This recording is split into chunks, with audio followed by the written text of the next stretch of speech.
hang on.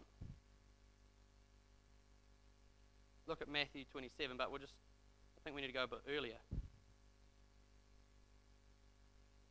Let's try this from a little bit earlier.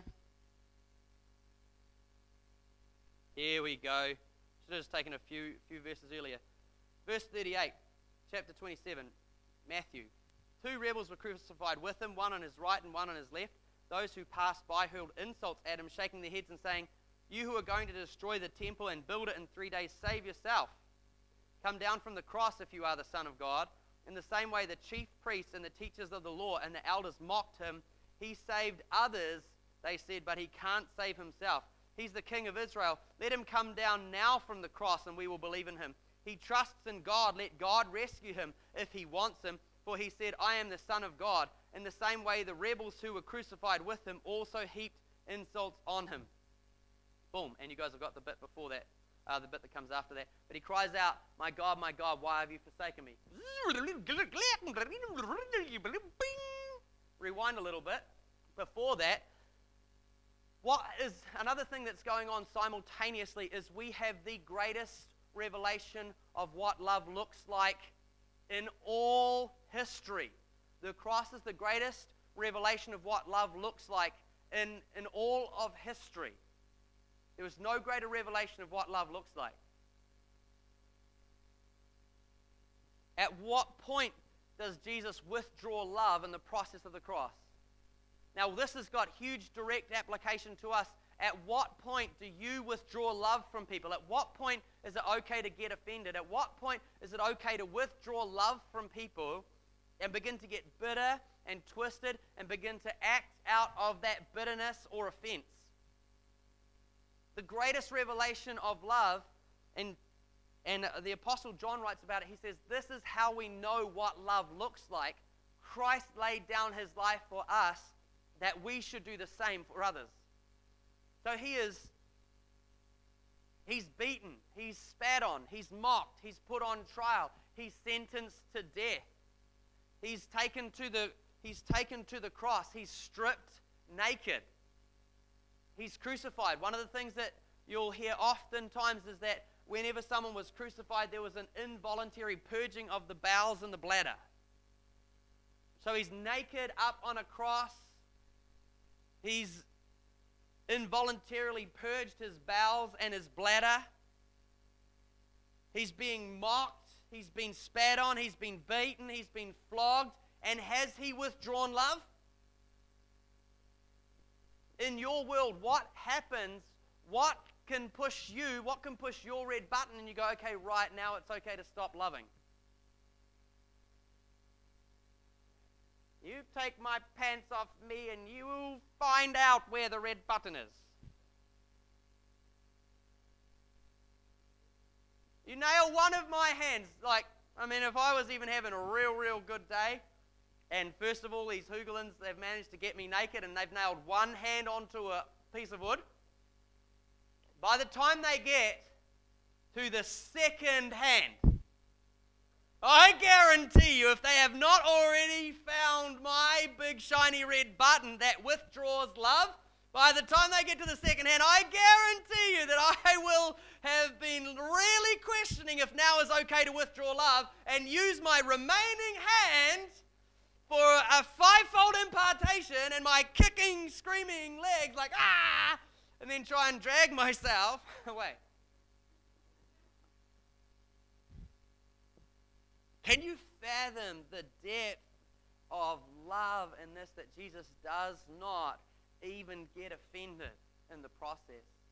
What's he doing as he doesn't get offended? What's he doing as he responds gently? What's he doing when he says, Father, forgive them? And Braden and I chatted about this the other day, and again that word is the word ephemi, which is the direct associate with ephesis.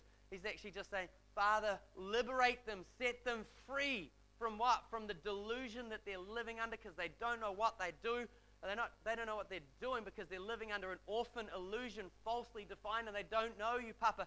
So, Papa, set them free. Papa, set them free. So this is the most phenomenal expression of love. And when it says they got a sponge soaked in wine vinegar on a stick and put it up to his mouth, what the beggars of the day used to do is they found out how they could make a little bit of money off the Romans, because the Romans were really hygienic people. They just didn't have public toilets, and they didn't walk around with toilet paper.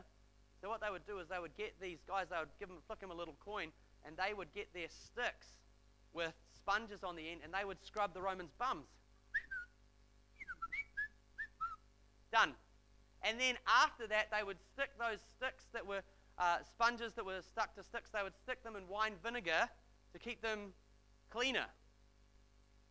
So that sponge that was rubbed in Jesus' face was the ultimate mockery.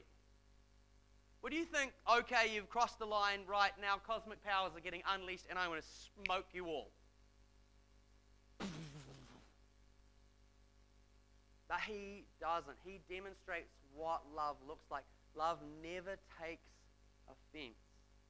And this is one of the greatest revelations of love, and therefore one of the greatest revelations of the Father. What can you see from this about the nature of the Father? The nature of the Father is extreme love. He is not offended with you. He's not going to get offended with you. And when you are at your worst, darkest moment, darkest hour, is he going to be judging you and condemning you? Is he going to see your sin and see the way you've treated him and come at you with hatred and wrath? No, his heart cry is going to be freedom. Father, forgive them. Father, set them free. For they know not what they do. They don't know who they are. Not only in his declaration and his cry over you going to be freedom, it's going to be expiation. It's going to be, I have already cancelled every false identity that you've ever participated in. Boom.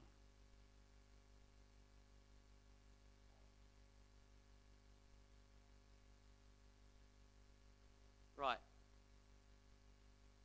Then he cries out, my God, why have you forsaken me?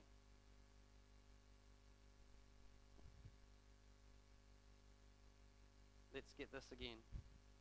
2 rebels were crucified with him, one on his right and one on his left. Those who passed by hurled insults at him, shaking their heads and saying, you who are going to destroy the temple and rebuild it in 3 days, save yourself, come down from the cross if you are the Son of God.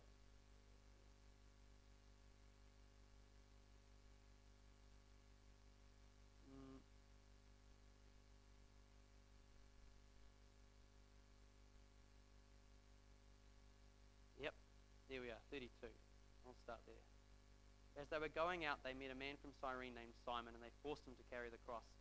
They came to a place called Golgotha, which means the place of the skull. There they offered Jesus wine to drink, mixed with gall.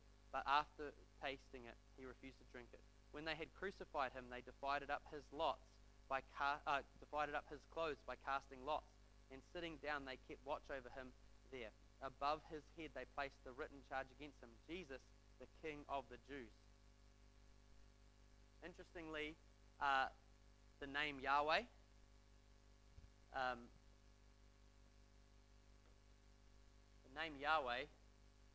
when you write it in Hebrew, behold, that's going to be a hand today, okay? Doesn't look like a hand. Behold, the nail. So even Yahweh, even the name Yahweh,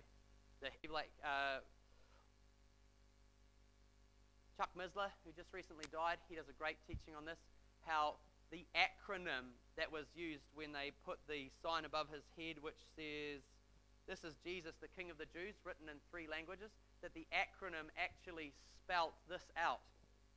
So that on the cross, above the cross, was this sign, Yahweh, behold the hands, behold the nails. And there's Jesus. 2 rebels were crucified with him on his right, one on his right, one on his left. Those who passed by hurled insults at him, shaking their heads and saying, you who are going to destroy the temple and build it in 3 days, save yourself, come down from the cross if you are the Son of God. In the same way, the chief priests and the teachers of the law and the elders mocked him. He saved others, they said, but he can't save himself. He's the King of Israel. Let him come down now from the cross and we will believe in him. He trusts in God. Let God rescue him now if he wants him. For he said, I am the Son of God. In the same way, the rebels who were crucified with him also heaped insults on him. From noon until